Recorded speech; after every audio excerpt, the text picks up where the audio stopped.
Make your exhalation twice as long as your inhalation. Cool down after your workout to let your breathing return to normal. Avoid activities that strain your muscles, put pressure on your chest, or can tire you out quickly.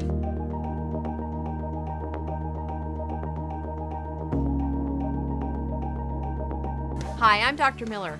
If you have trouble breathing because of a condition like COPD or asthma, you might think you should skip exercise.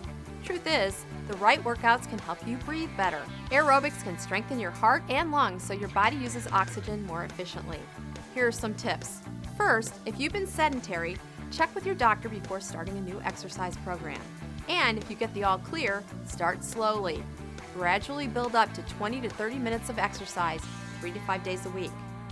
Always warm up before working out to let your body gently shift gears. While you're working out, breathe out through pursed lips, especially if you're feeling short of breath. And make your exhalation twice as long as your inhalation. Cool down after your workout to let your breathing return to normal.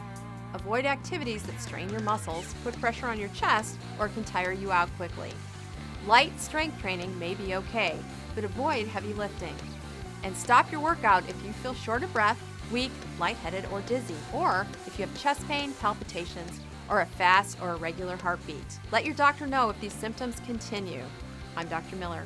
For more ways to breathe easy, check out all our smart tips right here.